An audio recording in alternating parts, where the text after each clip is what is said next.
Good morning, students. Today we will see about RDBMS class. நம்ம already நிறையவே பார்த்துருக்கோம். RDBMSல ஒரு லாங் கேப் அடுத்து நம்ம இன்றைக்கி கிளாஸ் ஸ்டார்ட் பண்ணுறோம். ஸோ இதுக்கு முன்னாடி பார்த்ததில் நிறைய RDBMS பற்றி பார்த்துருந்தோம். ஸோ ஃபஸ்ட் யூனிட் வந்துட்டு நான் உங்களுக்கு கம்ப்ளீட் பண்ணியிருந்தேன். செகண்ட் யூனிட் ஸ்டார்ட் பண்ணி விட்ருக்கேன். ஸோ செகண்ட் யூனிட்லேயுமே நம்ம ஓவராலாக நம்ம பாதி போர்ஷன்ஸ் முடிச்சிருக்கிறோம். ஓகேவா? இது வரைக்கும் நம்ம நடத்துனதில் வந்துட்டு உங்களுக்கு கொஞ்சம் இது ஞாபகம் இல்லாமல் இருந்திருக்கலாம். ஸோ ஜஸ்ட் நான் ரீகால் பண்ணிவிட்டு தென் நான் கிளாஸ் ஸ்டார்ட் பண்ணுறேன். ஓகேவா? ஸோ ஃபஸ்ட்டு என்ன அப்படின்னா, யூனிட் 2ல் நம்ம என்னெல்லாம் பார்த்தோம் அப்படிங்கிற ஹெட்டிங்ஸ் வந்துட்டு நான் ஃபஸ்ட்டு ஸ்லைடில் கொடுத்துருக்குறேன். ஸோ ஃபஸ்ட்டு ஹெட்டிங் என்ன அப்படின்னா, யூனிட் 2ல் installation of MySQL. So second யூனிட்டில். ஸோ ஃபஸ்ட் யூனிட்டில் நம்ம என்னென்னா RDBMS பற்றி DBMS பற்றி டேட்டாபேஸ் மேனேஜ்மெண்ட் சிஸ்டம்னா என்ன, அதுக்கு என்னென்னலாம் தேவை அப்படின்னு சொல்லிட்டு நிறைய பார்த்துருந்தோம்.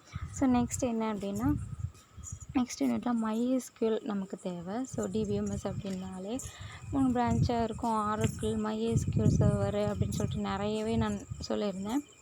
ஸோ MySQLனு பார்த்திங்கன்னா அதை எப்படி இன்ஸ்டால் பண்ணணும், இன்ஸ்டாலேஷன் ஆஃப் MySQLல அதை எப்படி இன்ஸ்டால் பண்ணுறது, என்ன பண்ணணும், அதோடைய ஃபியூச்சர்ஸ் என்ன அப்படின்னு சொல்லிட்டு இந்த ஃபியூச்சர்ஸ் ஆஃப் MySQLல பார்த்துருந்தோம். ஓகேவா? நீங்கள் ப்ரீவியஸ் வீடியோஸ் எடுத்து பார்த்தீங்க அப்படின்னா உங்களுக்கே புரியும். ஓகே, நெக்ஸ்ட்டு இன்ஸ்டாலேஷன் ஆஃப் MySQLக்கு அடுத்து ஃபியூச்சர்ஸ் ஆஃப் MySQL பார்த்துருந்தோம். சம் ஹெட்டிங்ஸ் உள்ளே இன்க்ளூட் பண்ணியிருந்தேன். ஓகேவா? நெக்ஸ்ட் வந்து downloading and installing MySQL. So MySQLனால் என்னன்னு தெரிஞ்ச பிறகு அதை எப்படி வந்துட்டு டவுன்லோட் பண்ணணும், அதை எப்படி இன்ஸ்டால் பண்ணணும் அப்படின்னு சொல்லிட்டு ஒரு 4 பேஜுக்கு கொடுத்துருந்தேன். ஓகேவா? ஸோ அதுக்கு என்ன லிங்க் யூஸ் பண்ணணும், எப்படி நம்ம க்ரோமில் போய் நம்ம டவுன்லோட் பண்ணணும் அப்படின்னு சொல்லிட்டு. ஆக்சுவலாக நம்ம வந்துட்டு MySQL வந்துட்டு இன்ஸ்டால் பண்ண தேவையில்லை. நம்ம வந்துட்டு லேபுன்னு பார்த்தோம் அப்படின்னா நம்ம எக்ஸாம் சர்வர்லேயே பண்ணிக்கிட்டு இருக்கோம். ஸோ MySQLனால் என்ன, MySQL பிளாட்ஃபார்ம் என்ன அப்படின்னு சொல்லிட்டு நம்ம ஜஸ்ட்டு ஜென்ரலாக கூட நமக்கு தெரிஞ்சுக்கலாம். அதனால தான் நான் MySQL சொல்லியிருந்தேன். ஸோ MySQL இல்லாத இடம் இங்கே எதுவுமே இல்லை. ஸோ எல்லா பக்கமுமே நம்ம RDBMS யூஸ் பண்ணிக்கிட்டு இருக்கோம். ஓகேவா? நெக்ஸ்ட் என்ன அப்படின்னா, ஆக்சஸிங் இன் MySQL. ஸோ எப்படி நம்ம MySQL ஆக்சஸ் பண்ணலாம் அப்படின்னு சொல்லிட்டு பார்த்துருக்கோம். ஸோ MySQL வந்து 3 வேஸில் வந்து ஆக்சஸ் பண்ணிக்கலாம். இப்போ நம்ம மெயினாக யூஸ் பண்ணுறது வந்து கமாண்ட் லைனில் தான் நம்ம ஆக்சஸ் பண்ணிக்கிட்டு இருக்கோம். கரெக்டாக? ஸோ லேபெல்லாம் நம்ம பண்ணிக்கிட்டே இருக்கோம். ஸோ இது வரைக்கும் நம்ம 5th எக்ஸசைஸ் வரைக்கும் நம்ம பண்ணி முடிச்சிருக்கோம். ஸோ 5th எக்ஸசைஸ் வரைக்கும் நம்ம கமாண்ட் லைனில் தான் பண்ணிக்கிட்டு இருக்கோம். இன்னொன்று வந்துட்டு வெப் இன்டர்ஃபேஸ் சொல்லுவாங்க. அது வந்துட்டு கம்பெனி ஓரியன்டடில் கம்பெனி சைட்லலாம் அது யூஸ் பண்ணுவாங்க MySQL. ஓகேவா? அதே மாதிரி MySQL ஒர்க் பெஞ்சு அதெல்லாம் யூஸ் பண்ணுவாங்க. நம்ம ஜஸ்ட் லேபுங்கிறதுனால கமாண்ட் லைனில் யூஸ் பண்ணிகிட்ருக்கோம். ஒர்க் பெஞ்ச் வந்து கம்பெனி சைட் பிஸ்னஸ் ஓரியன்டாக யூஸ் பண்ணுறவங்க வந்து ரொம்ப ஈஸியாக ஹேண்டில் பண்ணுவாங்க. அது உங்களுக்கு வேணும் அப்படின்னா ஒர்க் பெஞ்ச் சாஃப்ட்வேர் வந்து இன்ஸ்டால் பண்ணி அதை ஒர்க் அவுட் பண்ணி பாருங்கள். ரொம்பவே ஈஸியாக இருக்கும்.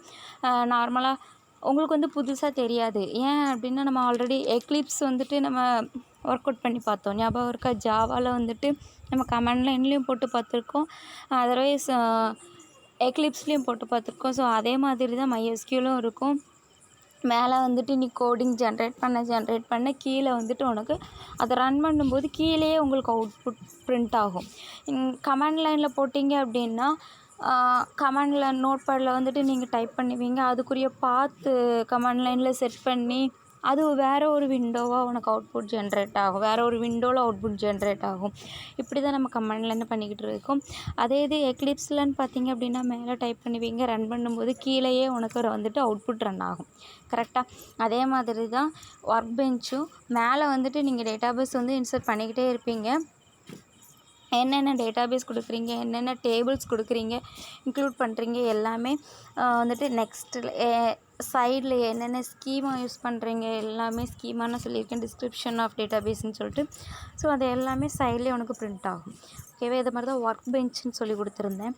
அதே மாதிரி தான் நெக்ஸ்ட் எப்படின்னா ஒர்க்கிங் வித் MySQL டேட்டாபேஸ் எங்கெங்கெல்லாம் யூஸ் பண்ணுறாங்க, அது எப்படி ஒர்க் ஆகுது அப்படின்னு சொல்லிட்டு உள்ளே இன்க்ளூட் பண்ணியிருந்தேன். ஸோ அகைன் உன்னுடைய ப்ரீவியஸ் கிளாஸ் எடுத்து பாருங்கள்.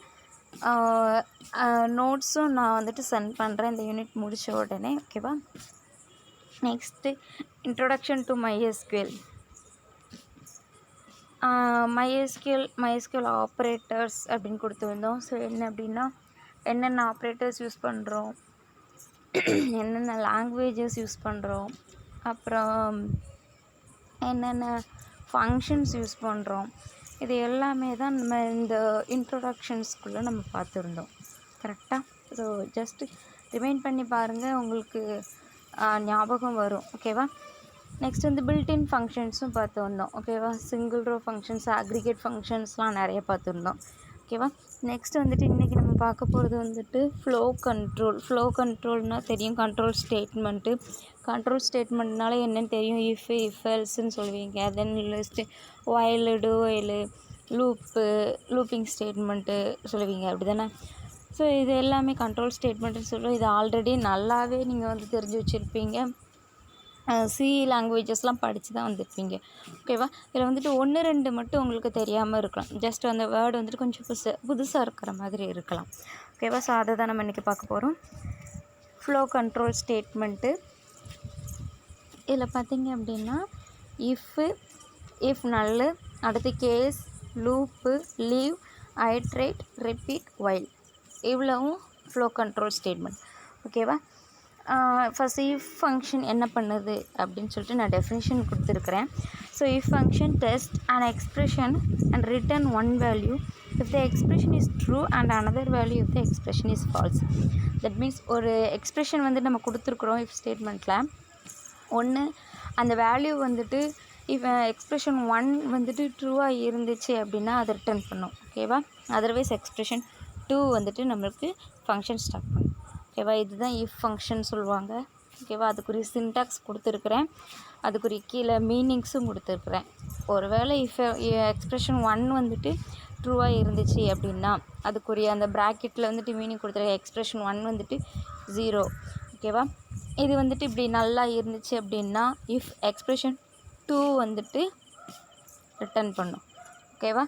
அதர்வைஸ் அது ஃபால்ஸாக இருந்துச்சு அப்படின்னா எக்ஸ்ப்ரெஷன் 3க்கு வந்துட்டு ரிட்டர்ன் பண்ணும். இந்த மெத்தட் அது எல்லாமே என்ன அப்படின்னா எந்த இடத்துல நீங்கள் யூஸ் பண்ணுறதை பொறுத்து. ஓகேவா? உன்னுடைய block of statements, blocking of codes வந்துட்டு நீங்கள் எங்கே யூஸ் பண்ணுறீங்க, அந்த பிளாக்கிங் ஆஃப் கோட்ஸ்குள்ளே இந்த இஃப் ஃபங்க்ஷன்ஸ், இஃப் ஸ்டேட்மெண்ட் எங்கே யூஸ் பண்ணுறீங்களோ அதை பொறுத்து தான் உனக்கு ரன் ஆகிக்கும். ஓகேவா? அதை வந்துட்டு அதோட வேல்யூ, கரஸ்பாண்டிங் வேல்யூ வந்துட்டு ரிட்டர்ன் பண்ணும். ஓகேவா? தென் நெக்ஸ்ட் இஃப் நல் வந்துட்டு எப்போ ரிட்டர்ன் பண்ணும் அப்படின்னா நீங்கள் கொடுத்துருக்குற நம்பர் ஆர் ஸ்ட்ரிங் வந்துட்டு according to the context in which it is used, எங்கே நீங்கள் யூஸ் பண்ணுறீங்களோ அதை பொறுத்து, ஆல்ரெடி நான் சொன்னது தான், எங்கே நீங்கள் யூஸ் பண்ணுறீங்களோ அதை பொறுத்து தான் அந்த அக்கார்டிங் டு த கான்டெக்ஸ்ட், அதை பொறுத்து தான் உன்னுடைய நம்பரோ இல்லை ஸ்ட்ரிங்கோ என்ன பண்ணும் அப்படின்னா ரிட்டர்ன் பண்ணும். ஓகேவா? நெக்ஸ்ட் என்ன அப்படின்னா இது வந்துட்டு இஃப் நல் ஃபங்க்ஷன்ஸ். நெக்ஸ்ட்டு வந்துட்டு கேஸ் ஃபங்க்ஷன்னா என்ன அப்படின்னா இந்த கேஸ் ஸ்டேட்மெண்ட் ப்ரொவைட்ஸ் எ பிரான்ச்சிங் ஃப்ளோ கண்ட்ரோல் கன்ஸ்ட்ரக்ட். இது வந்துட்டு ஒரு ஃப்ளோ கண்ட்ரோல் பிரான்ச்சிங்காக ஒரு ஃப்ளோ கண்ட்ரோல் கன்ஸ்ட்ரக்ட் பண்ணுறோம் அப்படின்னா அதை ப்ரொவைட் பண்ணுறதுக்கு தான் அந்த கேஸ் ஸ்டேட்மெண்ட் யூஸ் ஆகுது. ஓகேவா? எப்போ நீ இனிஷியலாக ஒரு எக்ஸ்ப்ரெஷன் நீ கொடுக்குறியோ அப்போ அந்த எக்ஸ்ப்ரெஷன் வந்துட்டு ப்ரெசண்ட்டாக இருக்கும்போது நீ எங்கே யூஸ் பண்ணுறியோ எப்போ யூஸ் பண்ணுறியோ அதை வந்து கிவன் ஸ்டேட்மெண்ட்டோட கம்பேர் பண்ணி தான் உனக்கு அது ரிட்டர்ன் பண்ணும். ஓகேவா? இதுதான் கேஸ் ஸ்டேட்மெண்ட்டோட யூசஸ். ஓகேவா? டெஃபினேஷன் படிச்சுக்கோங்க, சின்டாக்ஸ் படிச்சுக்கோங்க. ஓகேவா? ஏன்னா அது வந்துட்டு 5 மார்க்கில் கேட்பாங்க, 2-3 ஸ்டேட்மெண்ட்ஸ் சேர்த்து கூட கேட்பாங்க. ஸோ டெஃபினிஷன்ஸும் சின்டாக்ஸும் தரவாக படிச்சுக்கோங்க. ஓகேவா? நெக்ஸ்ட் வந்து for the first one that is equal, அதாவது ஃபஸ்ட்டு ஸ்டேட்மெண்ட் ஈக்குவலாக இருந்துச்சு அப்படின்னா அதுக்குரிய அந்த ஸ்டேட்மெண்ட் லிஸ்ட்டுக்குரிய கரஸ்பாண்டிங் ஸ்டேட்மெண்ட் இருக்கும்ல அதோடைய தென்னுங்கிற வேல்யூ வந்துட்டு எக்ஸிக்யூட் ஆகும். நீ எப்போ அந்த தென்னுங்கிற வேர்ட் நீ எந்த இடத்துல கொடுக்குறியோ அந்த லைன் வந்துட்டு உனக்கு எக்ஸிக்யூட் ஆகும் அப்படின்னு சொல்லுது. ஓகேவா? நெக்ஸ்ட் வந்துட்டு லூப்பிங் ஸ்டேட்மெண்ட். லூப்புன்னா தெரியும், அகைன் ரிப்பீட்டடாக வந்துகிட்டே இருக்கும், ரிப்பீட்டடாக எக்ஸிக்யூட் ஆகும், அப்படிங்கிறது தான் லூப்புன்னு சொல்லுவாங்க. So this statement sets up on execution loop. within the loop execute repeatedly until control is transferred out of the loop. அது ரிப்பீட்டடாக எக்ஸிக்யூட் ஆகிக்கிட்டே இருக்கும். அந்த கண்ட்ரோல் வந்துட்டு எப்போ அந்த லூப்பில் இருந்துட்டு வெளில வருதோ அது வரைக்கும் எக்ஸிக்யூட் ஆகும் அப்படின்னு சொல்லிட்டு. ஓகேவா? அதுக்குரிய சின்டெக்ஸும் கொடுத்துருக்குறேன். Loop label statement, loop statement list, end loop, end label அப்படின்னு சொல்லிட்டு. ஓகேவா? This is the loop statement of syntax. Next வந்துட்டு லீவ் ஸ்டேட்மெண்ட். லீவ் ஸ்டேட்மெண்ட் அப்படின்னா is used to exit a labelled flow control construct. அதாவது உன்னுடைய labelled flow control கன்ஸ்ட்ரக்டை எப்போ execute பண்ணுறியோ அது அப்போ அந்த லீவ் ஸ்டேட்மெண்ட் யூஸ் ஆகுது. ஓகேவா? எக்ஸிட்னு தெரியும், லீவ்னா தெரியும், விடைபெறுறது அந்த மாதிரி. ஸோ எக்ஸிட் ஆகிறதுக்கு இது யூஸ் ஆகுது. So the statement must appear within the construct that has the given label. நீ கொடுத்துருக்க கிவன் லேபிளில் இன்னும் அந்த கொடுத்துருக்குற கிவன் கன்ஸ்ட்ரக்டுக்குள்ளே அது கண்டிப்பாக இருக்கும். நீ எந்த லேபிள் என்ன கன்ஸ்ட்ரக்ட் பண்ணியிருக்கிறீங்களோ அதுக்குள்ளே தான் நீ லீவ் கொடுக்க முடியும். ஏன் அப்படின்னா நான் இந்த ஸ்டேட்மெண்ட்டை விட்டு தான் நான் வெளில வர்றேன், இதை விட்டு தான் நான் எக்ஸிட் ஆக போகிறேன் அப்படின்னா நீ அந்த இடத்துக்குள்ளே தான் கொடுக்குமே தவிர அதை விட்டுட்டு நீங்கள் வெளியில் கொடுக்க முடியாது. அதுதான் லீவ் ஸ்டேட்மெண்ட். ஓகேவா? Next iterate statement. Iterate means இது within looping constructs to begin with the next iteration of the loop. ஓகேவா? இது வந்துட்டு இதுவும் ஒரு லூப்பிங் கன்ஸ்ட்ரக்ட்குள்ளே தான் நீங்கள் ஐட்ரேட் ஸ்டேட்மெண்ட் யூஸ் பண்ண முடியும். அதே மாதிரி எப்போ நீ நெக்ஸ்ட் ஐட்ரேஷன் ஸ்டார்ட் பண்ணுறியோ, உன்னுடைய லூப்புக்குள்ளே நெக்ஸ்ட் ஐட்ரேஷன் ஸ்டார்ட் பண்ணுறியோ அதுக்குள்ளே தான் இந்த ஐட்ரேட் ஸ்டேட்மெண்ட் கொடுக்க முடியும். ஓகேவா? It can appear within loop, repeat and while.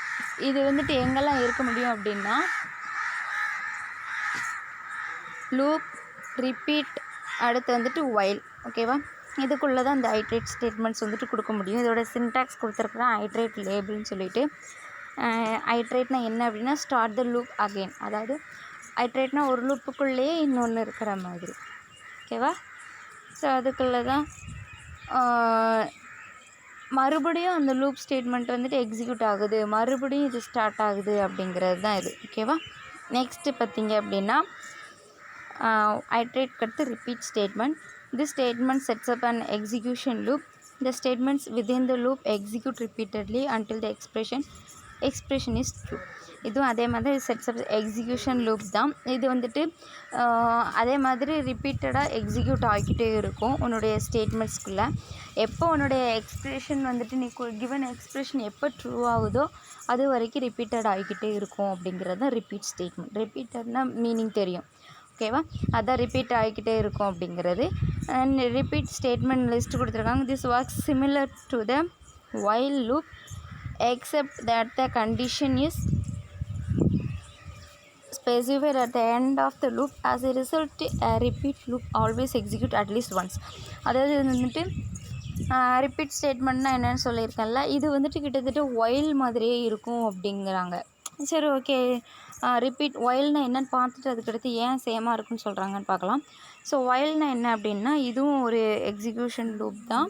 இது வந்துட்டு அதே மாதிரி லூப் ஸ்டேட்மெண்ட்ஸ்குள்ளே தான் within the loop execute repeatedly as long as the expression is true. அதே மாதிரி தான். ஸோ ரிப்பீட்டில் சொன்னதுன்னு எதுவும் சொல்கிறீங்க, ஸோ ரிப்பீட்டட் தானே அப்படின்னு சொல்லலாம்.